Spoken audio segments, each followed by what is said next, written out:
যে বাবা তুলসীর মালা পরলে তাহলে তার মিথ্যা কথা বলা যাবে না। ভাবো, মিথ্যা কথা বলার কত শখ, মানুষ মিথ্যা কথা বলতে গিয়ে তুলসীর মালা পড়তে চায় না। মানে মিথ্যাটা বলতেই হবে, মিথ্যাটা কত কম্পালসারি। আবার কি বলছে, তুলসীর মালা পরে মিথ্যা কথা বললে তো তাহলে পাপ হবে। খুব মন দিয়ে শুনবে, তুলসীর মালা পরে মিথ্যা কথা বললে যা পাপ হবে, তুলসীর মালা না পরেও মিথ্যা কথা বললে তাই পাপ। মিথ্যা বললেই অপরাধ। তুলসীর মালা পরার সঙ্গে মিথ্যার কোনো সম্বন্ধ নেই। আর তুমি কি মনে করছো যারা তুলসীর মালা পরে আছে তারা মিথ্যা বলে না?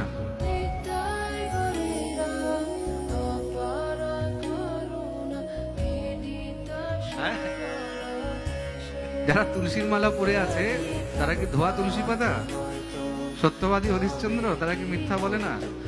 তারাও তো মিথ্যা বলে। হ্যাঁ, এক গুরুদেব দীক্ষা দিয়ে বেড়াচ্ছে, শত শত দীক্ষা দিয়ে বেড়াচ্ছে।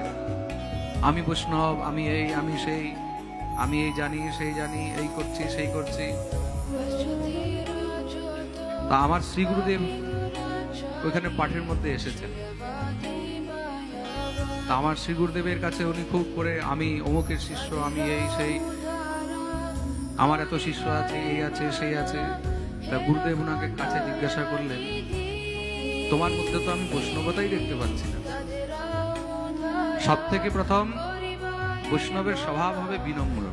খুব মন দিয়ে শুনবে, বৈষ্ণব হবে বিনম্র। বৈষ্ণব কখনো অভিমানী হবে না। যে বৈষ্ণব হবে, যে হরিভক্ত হবে, সে সবাইকে সম্মান দিতে জানবে। চাहे সে বৈষ্ণব হোক, চাहे সে অবৈষ্ণব হোক, তাকেও সম্মান দিতে জানবে। গুরুজনকে দেখলে সঙ্গে সঙ্গে প্রণাম করবে, দণ্ডবত করবে।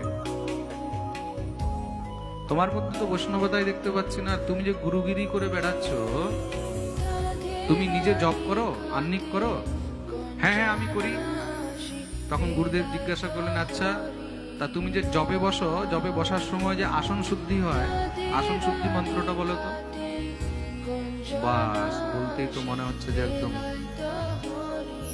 সে কি পালাবে না কি করবে। যেই ব্যক্তি দীক্ষা দিয়ে বেড়াচ্ছে, সবার কাছে খুব উপদেশ করে বেড়াচ্ছে, সে এইটাই জানে না যে জপ করতে যদি বসতে হয় তাহলে আগে আসন শুদ্ধি করতে হয়। বলছে, আরে এটা তো আমি জানিই না। গুরুদেব বললেন, তোমাকে লজ্জা লাগে না?